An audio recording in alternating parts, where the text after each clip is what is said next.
और बिहार से इस वक्त की एक और ब्रेकिंग न्यूज सामने आ रही है। जेडीयू आज उम्मीदवारों के नाम का ऐलान कर सकती है। जेडीयू के प्रदेश अध्यक्ष उमेश कुशवाहा नीतीश कुमार से मिलने आज सीएम हाउस पहुंचे थे। सूत्रों के मुताबिक लोकसभा चुनाव के लिए जेडीयू ने उम्मीदवार फाइनल कर दिए हैं।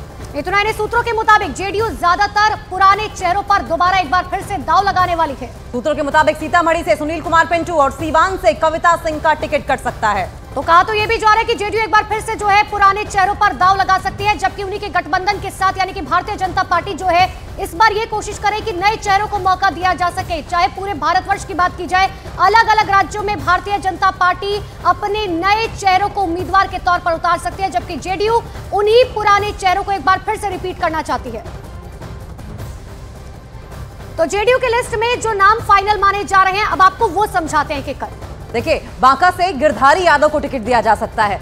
अगर आगे बढ़ते हुए भागलपुर की बात करें, भागलपुर से अजय कुमार मंडल को टिकट एक बार फिर से मिल सकता है। वहीं गोपालगंज से आलोक कुमार सुमन को टिकट मिल सकता है। जहानाबाद से चंद्रेश्वर चंद्रवंशी को जो है टिकट मिल सकता है। गोपालगंज से आलोक कुमार सुमन को टिकट दिया जा सकता है, लेकिन हम बात जहानाबाद की भी करेंगे, जहां पर चंद्रेश्वर चंद्रवंशी को टिकट दिया जा सकता है। आगे बढ़ते हुए झंझारपुर की बात करें, जहां से रामप्रीत मंडल को जो है टिकट मिलना करीबन तय माना जा रहा है। वहीं कटिहार से दुलाल चंद गोस्वामी को टिकट दिया जा सकता है। कटिहार के बाद मधेपुरा की बात करें, जहां पर दिनेश चंद्र यादव को टिकट मिल सकता है।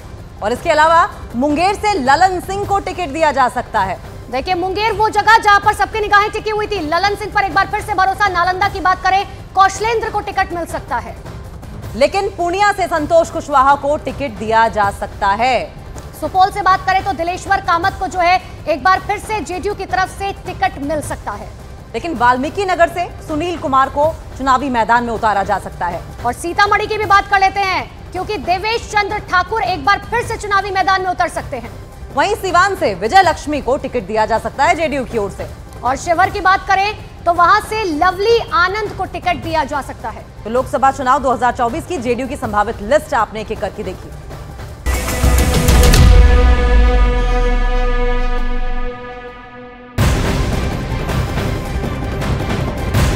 और वहीं बिहार में कांग्रेस और आरजेडी के बीच सीट बंटवारे पर जबरदस्त शीत युद्ध चल रहा है। अभी तक सीट शेयरिंग पर सहमति नहीं बन पा रही। सूत्रों के मुताबिक आरजेडी और कांग्रेस के बीच कटिहार, पूर्णिया, सासाराम, औरंगाबाद, भागलपुर लोकसभा सीट पर खींचतान चल रही है। आरजेडी कांग्रेस को 8 सीटें देने को तैयार है। सूत्रों के मुताबिक कांग्रेस 9 सीट और मनमाफिक सीट की मांग पर अड़ी हुई है, और यही वजह है कि खींचतान देखने को मिल रही है। जहां एक तरफ आरजेडी ने कुछ सीट्स पर पहले ही बिना कांग्रेस के परामर्श के, बिना विचार विमर्श के, बिना सीट शेयरिंग के कैंडिडेट्स के नाम अनाउंस कर दिए हैं, वहीं इस चीज को लेकर कांग्रेस में खासी नाराजगी देखने को मिल रही है, क्योंकि कुछ सीटें ऐसी हैं जैसे कि पूर्णिया, जहां से पप्पू यादव को उतारा जाना है, वहां पर आरजेडी ने अपने कैंडिडेट का नाम पहले ही अनाउंस कर दिया है, जिससे कि कांग्रेस नाराज है।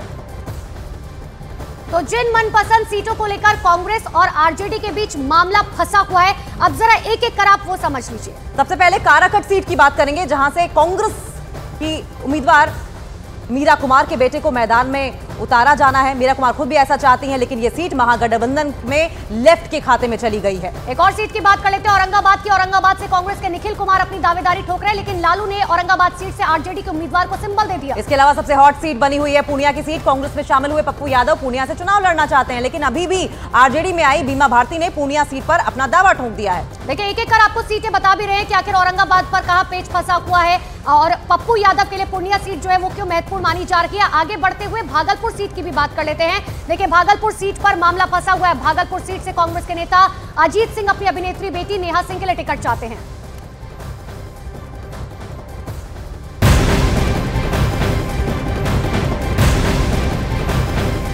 और बिहार में आरजेडी और कांग्रेस के बीच पूर्णिया सीट पर विवाद लगातार बढ़ता चला जा रहा है। खबर तो ये भी आ रही है कि विधायक बीमा भारती को पूर्णिया से चुनाव लड़ाने के फैसले से कांग्रेस बेहद नाराज चल रही है।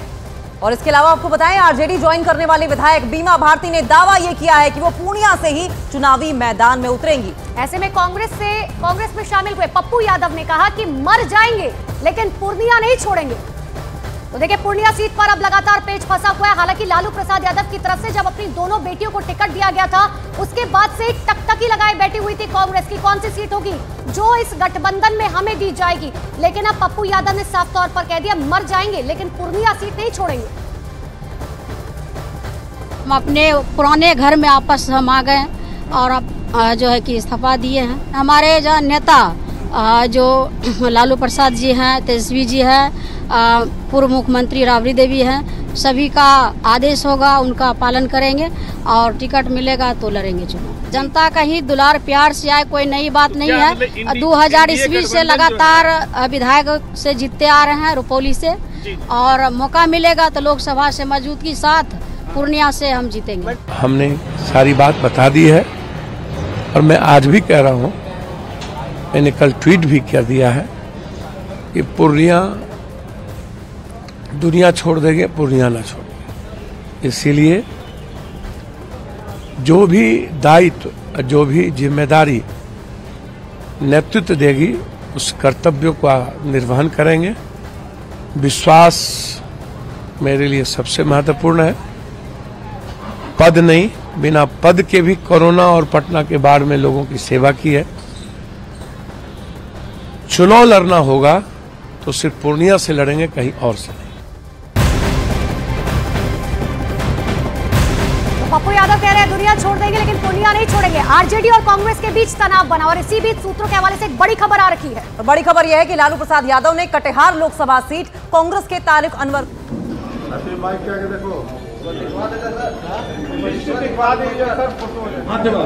पहले पढ़ने दीजिए ना, पहले पढ़े हैं, ये नहीं लिस्ट में देखा। पार्टी के सभी वरिष्ठ नेता प्रेस और मीडिया के साथ 18वीं लोकसभा का आम चुनाव होने जा रहा है, और इसमें पार्टी ने अपने प्रत्याशियों की सूची माननीय राष्ट्रीय अध्यक्ष जी के निर्देश में और सभी साथियों के विचार विमर्श करके सूची तय किया गया। उसमें 1 नंबर वाल्मीकि नगर से सुनील कुमार जी पार्टी के प्रत्याशी, शिवहर से श्रीमती लवली आनंद उम्मीदवार, सीतामढ़ी से श्री देवेश चंद्र ठाकुर उम्मीदवार, झंझारपुर से श्री रामप्रीत मंडल जी पार्टी के प्रत्याशी, सुपौल से श्री दिलेश्वर कामत जी उम्मीदवार, कटिहार से दुलाल चंद कोटवानी जी पार्टी के प्रत्याशी, पूर्णिया से श्री संतोष कुमार जी उम्मीदवार, मधेपुरा से दिनेश चंद्र यादव जी उम्मीदवार, गोपालगंज से डॉक्टर आलोक कुमार सुमन उम्मीदवार, सिवान से श्री विजया लक्ष्मी देवी प्रत्याशी, भागलपुर से अजय कुमार मंडल चुनाव लड़ेंगे, बांका से श्री गिरिधारी यादव उम्मीदवार, मुंगेर से श्री राजीव रंजन सिंह उर्फ ललन सिंह जी उम्मीदवार, नालंदा से श्री कौशलेंद्र कुमार उम्मीदवार हैं, जहानाबाद से श्री छत्तेश्वर प्रसाद ये उम्मीदवार हो। पार्टी ने काफ़ी विचार विमर्श के बाद इन प्रत्याशियों को सेलेक्ट किया है। हम गठबंधन में हैं। इन 16 प्रत्याशियों, किशनगंज रह गया है, किशनगंज होगा, किशनगंज ये है किशनगंज, मुजाहिद मुजाहिद आलम जो उम्मीदवार होंगे, हम अपने प्रत्याशियों को तो विजयी बनाने के लिए पार्टी के साथ ही काम करेंगे, लेकिन गठबंधन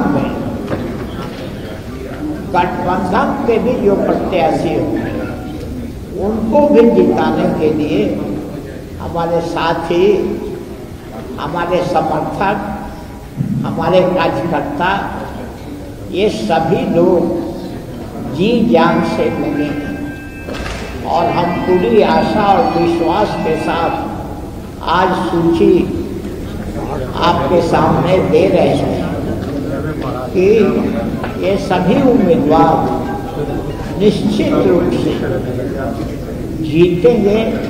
इस आशा और उम्मीद के साथ हम ये सूची आप लोगों को सौंप रहे हैं। दिखा दीजिए सर।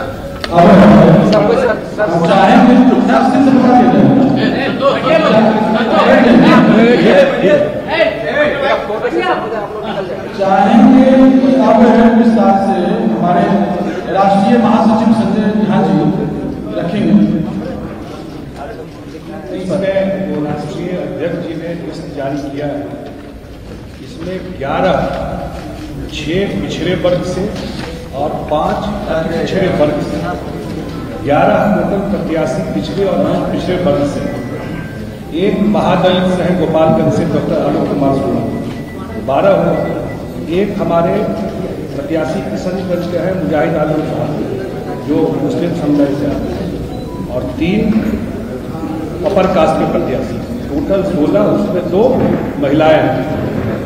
टोटल यही है 11 पिछड़े वर्ग से, एक महादलित 12, एक मुस्लिम जो हमारे प्रत्याशी हैं किशनगंज से, और 3 जो है मुंगेर, सीतामढ़ी और शिवहर, वहाँ से जो हमारे अपर कास्ट के प्रत्याशी हैं। एक ये था, इससे पहले भी दिल्ली में एनडीए का ज्वाइंट प्रेस कॉन्फ्रेंस करके हम लोगों ने कौन किस सीट पे लड़ेगा वो तय किया था, जो बिल्कुल एनडीए में एकरूपता है। और आज भी जो बात हुई उसमें बीजेपी का लिस्ट दिल्ली से जारी हो सकते, उनसे भी संपर्क में हम लोग हैं, कहीं कोई कन्फ्यूजन की स्थिति नहीं है। और इसमें हमारे 12 सिटिंग जो हमारे सांसद है वो है, और कुछ जगह जो नया सीट आया हम लोगों को उस पर नए प्रत्याशी आए, और एक जगह हम लोगों ने चेंज किया। यही डिटेल आपके लिए।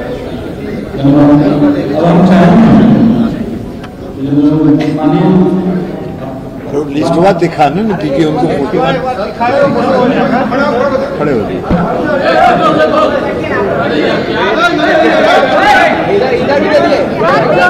उम्मीदवारों के नाम का ऐलान किया जा चुका है। 16 सीटों पर उम्मीदवारों के नाम का ऐलान जो है किया गया है, जिसमें जानकारी दी गई कि 11 पिछड़ा वर्ग से है, 2 महिलाओं को टिकट दिया गया है, एक मुस्लिम वर्ग से भी टिकट दिया गया है। अब आप ऐसे में समझिए, एक तरफ पूर्णिया जहां पर आरजेडी ये तय नहीं कर पा रही कि आखिर किसको टिकट दिया जाएगा, उसी पूर्णिया पर संतोष कुशवाहा को जो है टिकट दिया गया है। और एक बार फिर से मुंगेर सीट जहां से लल्लन सिंह चुनावी मैदान में उतरेंगे। वहीं वाल्मीकि नगर से सुनील कुमार, झंझारपुर से रामप्रीत मंडल, पूर्णिया से संतोष कुशवाहा, सीतामढ़ी से देवेश चंद्र ठाकुर, कटिहार से दुलाल चंद गोस्वामी और शिवहर से लवली आनंद को टिकट दिया गया है। 11 पिछड़ा वर्ग से, 1 महादलित, 1 मुस्लिम, 2 महिलाओं को चुनावी मैदान में उतारा गया है।